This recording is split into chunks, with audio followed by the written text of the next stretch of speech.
On the profile interview segment this week, I'll be speaking with the National President of the Association of Senior Civil Servants of Nigeria. The National President brought us up to speed on what the Nigerian workers are saying as regards the demand for a new national minimum wage and other issues.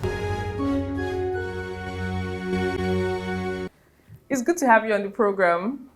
Thank you very much. I'm glad to be here again. There is this clamor for a new national minimum wage because of the inflation that we are all experiencing in the country at the moment. Are there any conversation towards ensuring that there is a committee set up to look at the indices, and probably there will be recommendations that will be made to ensure that Nigerian workers earn a living wage? Well, thank you, Sharon. I think the issue of national minimum wage is a constitutional matter under exclusive lists, which you are aware.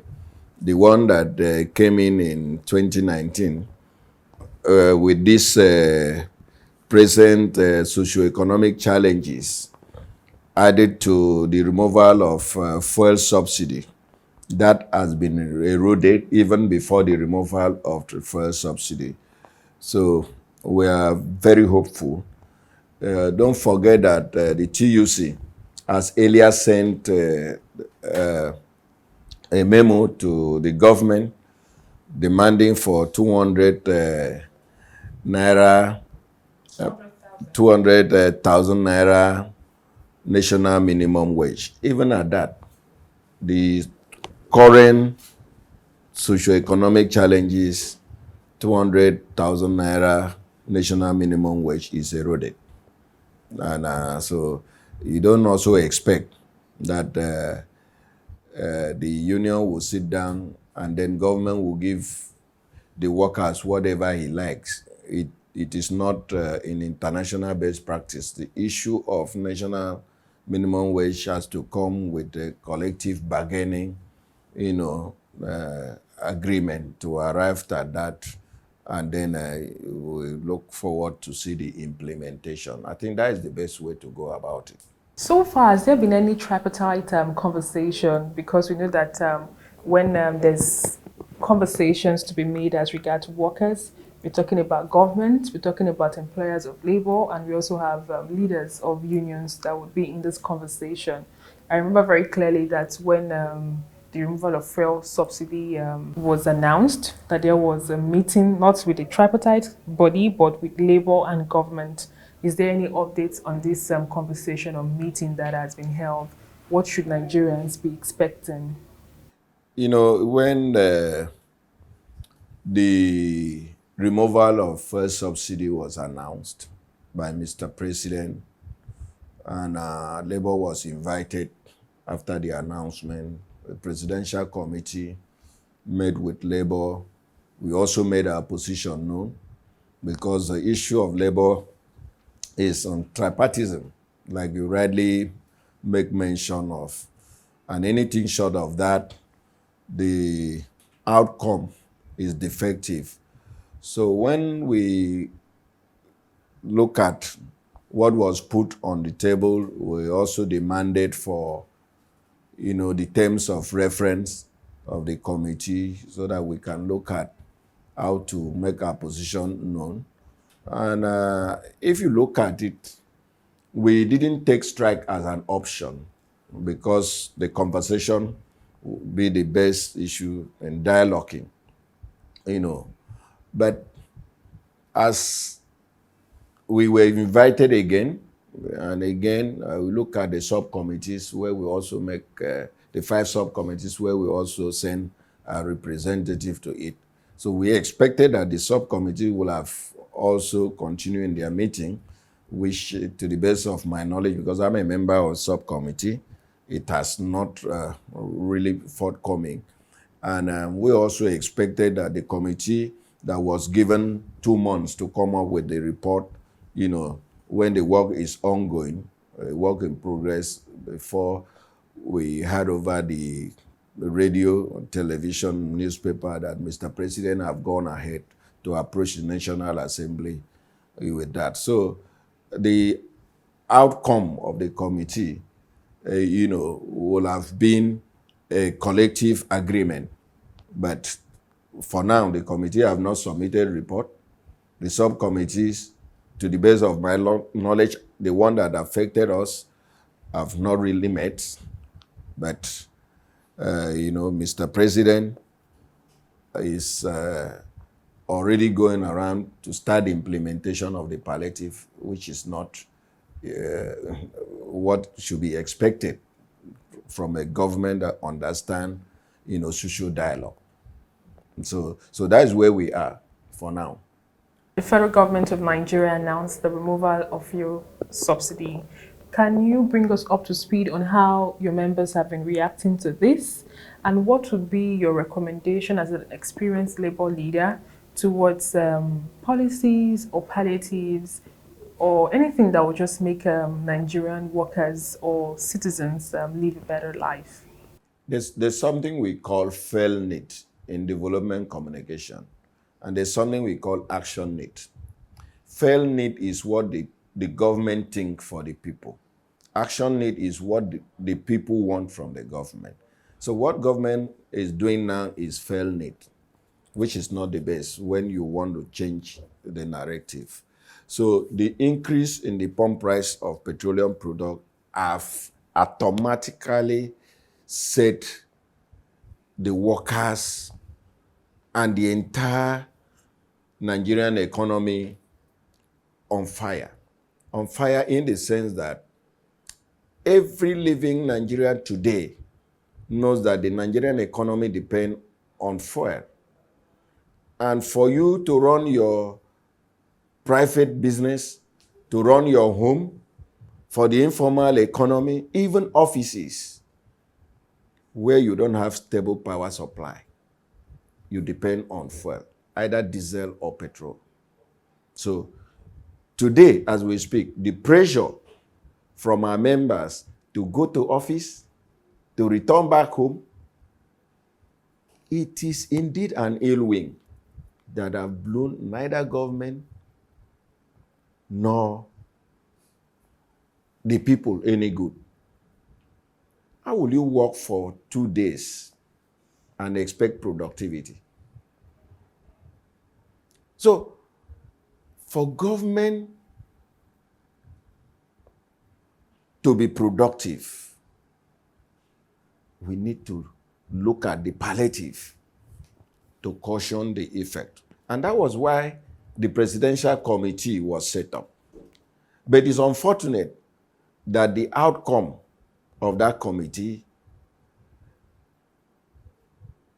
is what we are waiting for, and government decide to take action where they don't supposed to. What government need to do, as a matter of fact, is that they should allow the committee, which was tripartite in nature, to come up with the outcome. Then they now set up strategic implementation or action plan to implement the outcome. That will be good enough, because that will take holistic concern of the Nigeria rather than divide and rule, which is an ill wind that will blow nobody any good. Again, the issue of distributing money to Nigerians' household is no longer fashionable. You can only borrow money for productive venture, not to dash. When you depend on the World Bank or IMF, their thinking is because they have an economy there that works. But Nigeria is not like that. And of course, they cannot detect to us because we have been on the detect since the 80s. That brought about structural adjustment program during the military era that brought the economy now. Devaluation, then Naira used to be at par with the dollars. They came with open market operation.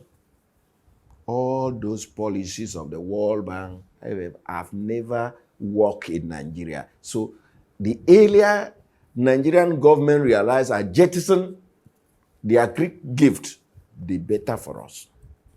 If you want to borrow me money, allow me to do what I want to do with that money. You can't borrow me money, which you know I'm going to pay back with interest, and you are now detecting, share it to the poorest of the poorest.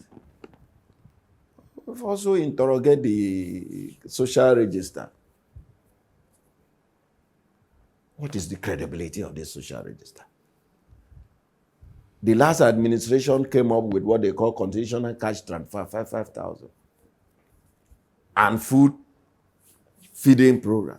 I think we should not be wasting time coming up with policies that are not given any productive tendencies to Nigerians. It is not good enough. It is not good enough. So we feel that Nigerian government should come out with policies that can create opportunity for the transportation sector to thrive. That will crash the high cost of transportation by the transporters. If we have buses, forget about what used to be in the past. In the present day reality, we have electric buses, which can be pumped into the economy, and then the price of transport fare will crash. And that will help goods and services, thereby reducing the effect of the removal of fuel subsidy. Nigerian workers will be able to go to their offices.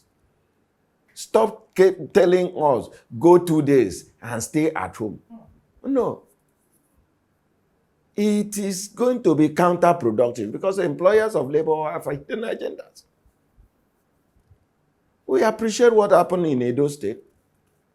They provided buses, and even when they say come to work 3 days, they still work remote the other days. That is a welcome development. That is a welcome development. You know, other than just sitting down, throwing money, and so on, is not in the best interest of Nigerian economy. There are some state governments that have already taken a cue from the indices that we have out there, and they've increased the minimum wage in their states. States like Lagos, Edo, and most recently, the Imo State governor also announced an increment in workers' salary. How would you react to this? Is this the right step in the right direction? Yes, they are being proactive. We thank them for that. But let them also know when we conclude the negotiation, when the negotiation for minimum wage will start and conclude, that they will also implement what we are after. Because you can see from the last national minimum wage, a lot of states became recalcitrant, even though they were members of the committee. So in as much as we tell them they have done well, they should also bear in mind that what will be agreed at the end of it will be implemented by them.